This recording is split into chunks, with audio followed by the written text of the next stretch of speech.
Welcome back, everybody. Welcome back to the Canyon. Welcome to... Okay. We got a lot.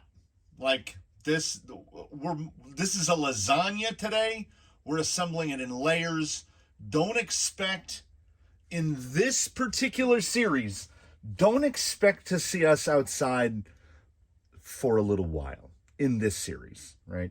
So this one, we get to take our time because I don't know if it's too much ambition. It's probably too much ambition. But here's what we're going to do. This is It Came From the Workbench, Volume 19, or alternate title, It Leaves From the Workbench, I guess Volume 2. Because Hardline will at some point leave from the workbench. He is a visitor to the canyon. Here we are building the second one that is not intended to be a permanent resident of the canyon. This is, It Came From the Workbench, Volume 19. This is the giveaway rig, the million view rig, Mr. Million. We're going to see. From this point forward, everything you see here is negotiable. It's not set in stone. I have ideas. Okay, some of the concepts are not negotiable. For instance, that's the chassis. That's the chassis and probably a couple of other pieces. Will I be welding up a front bumper? Maybe. Will I be bolting one on? Maybe. As we stand right now, let's break down what I think is going to go. So these are the Me-Us Racing Bizarro World Hybrid Portal Axles from Amazon. The ends, when you open these up, and look what I've done, friends and enemies, they have done a pretty convincing replica of a Vanquish, of a Phoenix axle, okay? There's a nice solidity to the plastic. I was worried, okay, I had just spent a good hour finishing the full factory service on Baseline. Took him all the way apart. Took all the gears out, took drive shafts out, took everything out. There's nothing wrong with that dude. So that loud noise, for those of you familiar with that loud noise, I don't know what, it had to be tire on Lexan. That's the only thing that could have made that noise because he is mechanically sound. He's super mechanically sound now. He got all cleaned and re-greased and put back together. He's a happy lad. So after I finished that, I sat here thinking, do I want to go outside and run a post hole digger, which is this kind, or do I want to start tinkering? And the desire to tinker became overwhelming and just washed over me. And here we are. So I grabbed the box of the poetically named 1/10 RC axles. They are from Me-Us Racing, the same company that made one of the chassis we used here. I want to say the Colonel's chassis. They seem to make a good part, but I was like, we got to get forensic because if I'm going to give this away, I don't want to give away something that they're going to take it on the rocks and break it immediately. So I figured let's pull a rear axle apart, and there's graded hardware, so that's a good sign already. So I started by pulling out the gear, and I mean, this looks like any. I counted the teeth. We got 19 above, 27 below. It's 1.4 to 1, the exact same reduction as a Phoenix portal. Pulled the gear off. They appear to be machined gears up top. You will notice big bearings. That's like a 6x12 down there. So we have got a good sized stub axle on there. It's got the big step up, and thankfully they step us way down, so we just use a normal wheel nut. So this is a long review, as we will be doing a little bit of the performance testing of these and everything, because mostly I wanted to see a couple things. I wanted to see what do the axles, the output axles look like What do the differentials look like? What do the pinions look like? I want this is important stuff. So when I went to pull the first one of these out, I have to say I was pleasantly surprised. They're like, yeah, we're not even going to bother to reduce that down. It's the same. It's uniform size all the way down. We've got this little step right here. See the little step? That's how much insertion we have into the ring. Like they touch in the middle. So we've got full insertion. We've got high pinion. It looks very much like an axial 830 configuration. It is, but it isn't. The pitch is ever so slightly different. But I took an 830 out of an AR-44. Yep, they drop right in. So, should you blow whoever you are, should you crack a ring or chip the pinion or lose some teeth, you can just drop any AR-44 ring and pinion in there and they work. So that is solid. They feel,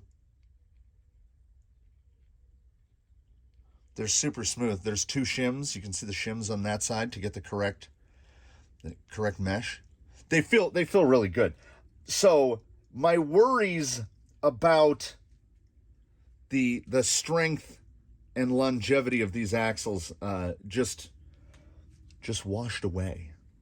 So I have no problem using these as build axles, mostly because we're going to do a lot of work in another area. So I was like, if we can eliminate some labor, meaning I don't have to mess with front end triangulation, and we can just go servo on axle, that will make it such that whatever servo we put in there is going to be enough. It is going to be one of the Canyon favorites, whatever we have available.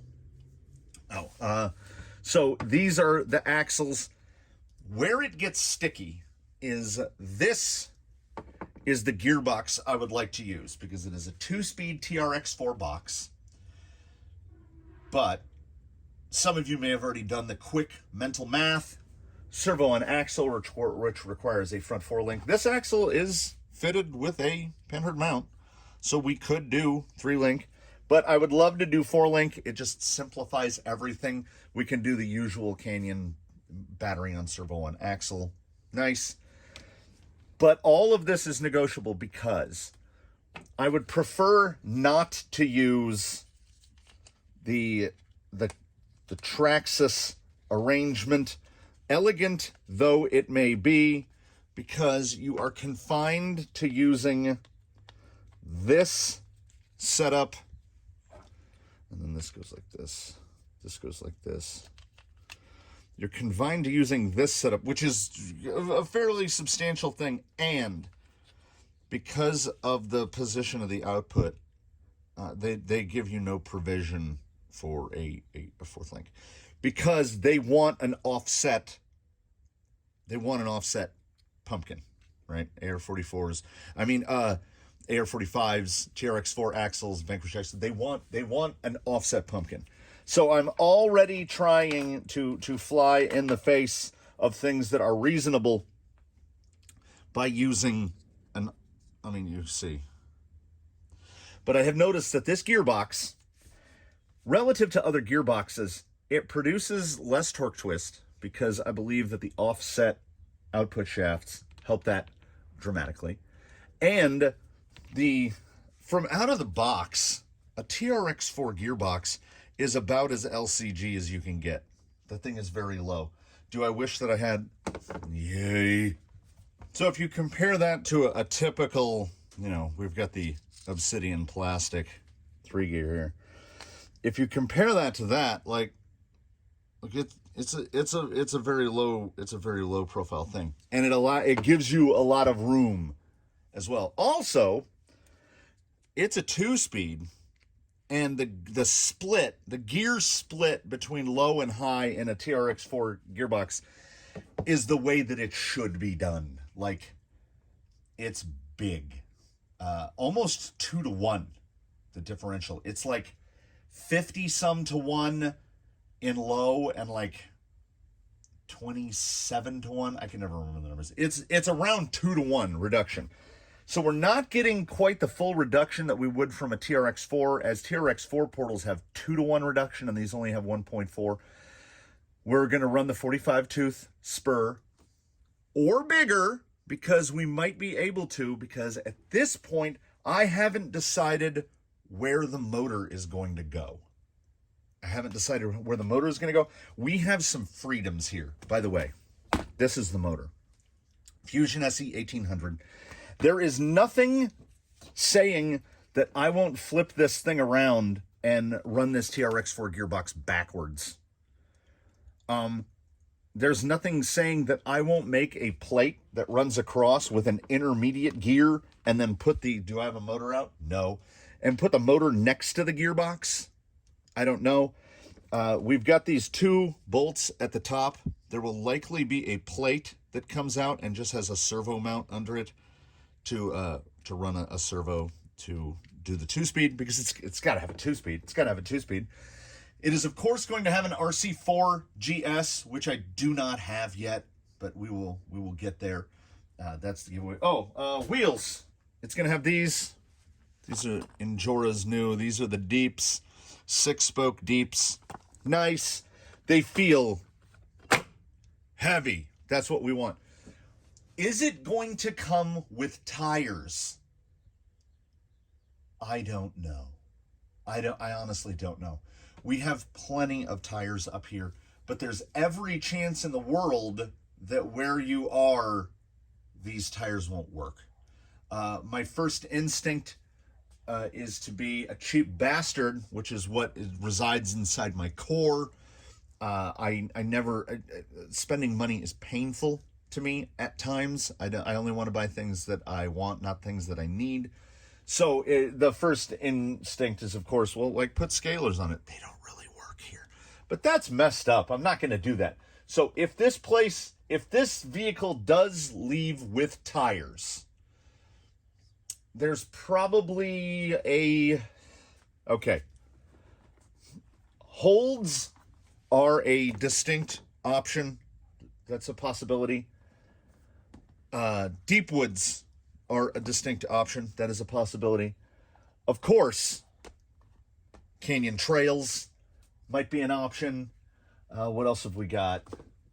No.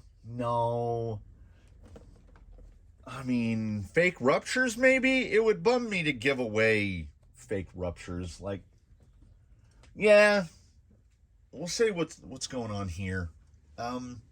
It's probably going to have deep woods or holds. Yeah, and that's one of each. It's either going to have tracks, it's going to have dirt tracks, or it's going to have J concepts. It's going to have one of those. We will sort out what kind of foams will go in it. With any luck, by the time this thing is finished, it can have double bun volume 2 with the blue green. That's that stuff over there. That right there with the meshy stuff. So figuring this out, that's going to be the fun, because not wanting to use this, my preference will be to just use a regular element skid, because while this is going to be as bespoke as it comes, what do we build here? This is a Truggy house. I didn't know that. I didn't recognize that initially. Apparently, we build Truggies. So, creep. It will be patinaed. It will have all the hullabaloo and that. So, I'm going to have to build an adapter plate, like basically a T-shape, to adapt to this. And then we will have to use spacers, because if I have it hang, right about there. Sit right about there in the skid. Whether that be the front or that be the front. But if this is the front, where are we going to put the motor? So it's more an issue of, I'm probably going to have to, we've got this. We will probably end up fabricating links, because unless I just happen to stumble on links from the box that are the perfect length. And then if they're all mismatched, it's going to bother me. Are we going to go with all steel? I did just order 4mm. It might be this, like I say, it's all tentative. It might just be 4mm steel uppers, and then I'll do brass lowers or brass front lowers and steel rear lowers.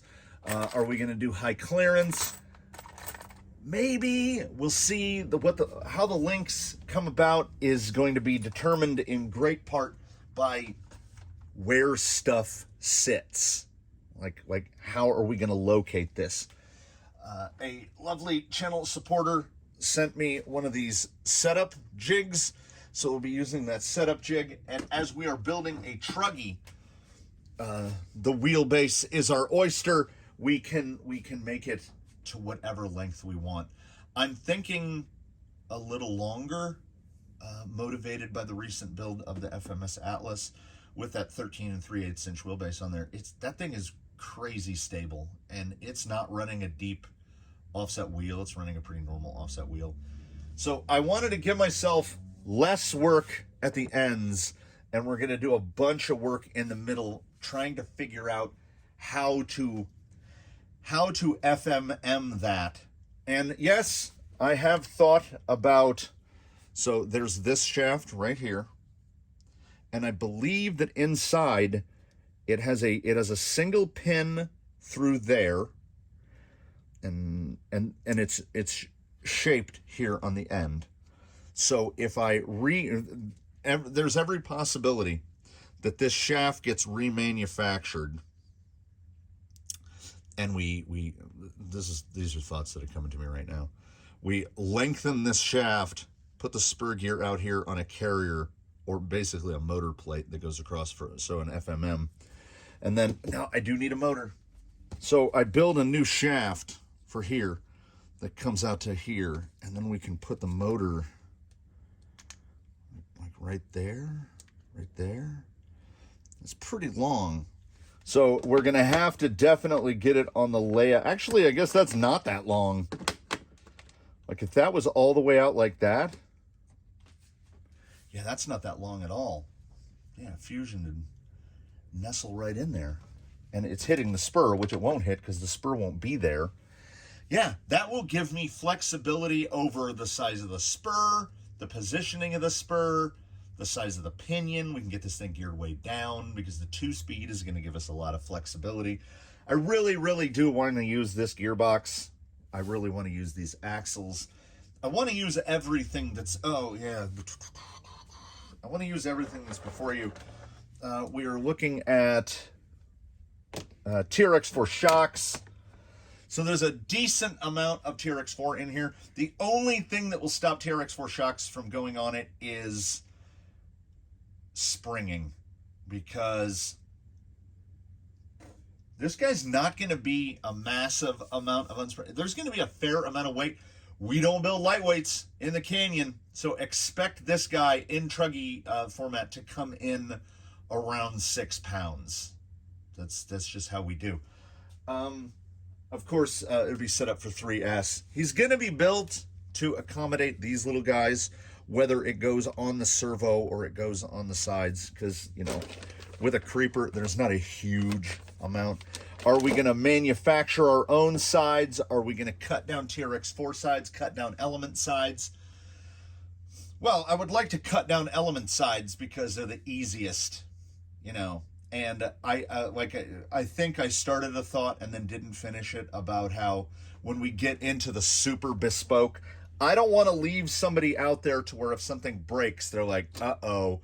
There'll be an adapter that adapts this to mount to this skid, but then you could replace that center chassis at any time with anything.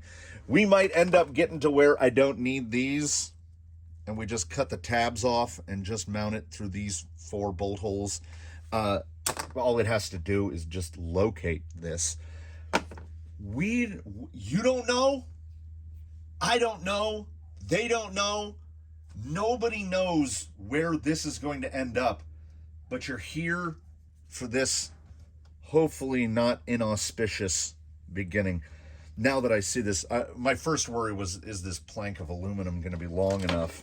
Because it's about 18 to there. Yeah, that's 30 inches long. So guess what? It looks like the chassis rails are 15 inches long. So it's going to be a little bit of a hardline status for the chassis rails. The chassis rails will be a little short, though. And you know what? I don't even know what a circa comp legal rig looks like, so I don't think I can build this. Well, you know what? Here's crowdsourcing 101. Should I bother to give away a rig that is competition legal? Like, where does that body even make it fall? Like, does it need a bed thing? Is it worth that kind of a hassle? Let me know in the comments below. Do we all agree on the Fusion SE? Should we put brushed in it? I don't know. We could put an Outrunner in it. I mean, the cost of I've got stuff here. We could put a Rhino in it. It's just that oh man, the Rhino would simplify motor mounting because I could. But if we operate from a base of a Fusion, that gives room to where if somebody says, "Oh, I don't like Fusions," which is crazy, they could put a different motor in it. Man, I don't know. I think I am fairly committed to extending the shaft out and making this thing proper FMM. So there's so many considerations here. I am not going to I'm not going to turn on a power tool. This is the let's talk it out because I need to talk it out. So I need some input from the comments. I think I've got the idea down, but what am I missing? What's missing for the giveaway truck? I don't know. See, that's the thing. Is twin vertical plate, is that even legal? Is that automatic class 3? See, I don't know. That's why what I need you to do is calm me and just tell me, oh, don't even bother with that. You're building something to give away. People who get things for free can't be picky. Mm-hmm. How's the lyric go? This ain't Chipotle? I don't know. I want to build something nice. I don't want to disappoint people with the free things. I'm not used to giving things away, as I've said before. I give stuff away here all the time. People come over to Wheel in the Canyon and they ask about a motor or a servo or whatever, and I just give it to them because that is the circle of the hobby. You're all part of the circle, whether you know it or not. You're all part of the circle. And I guess the intention of the build of this is the circle is kind of expanding out. Y'all out there, whether you know it or not, have made this possible. So if I can send a small thank you out to just one person, and how do we figure it out? Like, is it a random draw? How do we, like, do people enter? I don't know. I don't know how we're going to do that. But the channel is at about 850,000 views as of the time I'm standing here recording this right now. And so 1 million is 2+ months out. Well, I'd call it about 2 months out. So we're here midway through June, July. So midway through August, between now and the end of August, it should hit around 1 million. So as summer is drawing to its hottest, this guy should be ready for export. This is very un-me, because I'm starting it early. Like, ordinarily, there would already be the sound of saws and drills and sanders filling this building, and I would just be going at it. So the big part of me is going to have to accept that Zen philosophy that perfection is unachievable, and to just to do my very best, try to build a twin plate that is pretty decent and has some good shock mounting positions and get a little bit of geometry figured into it and, give you some geometry positions. Maybe a lot of people don't like big positive anti-squat. Maybe don't like that.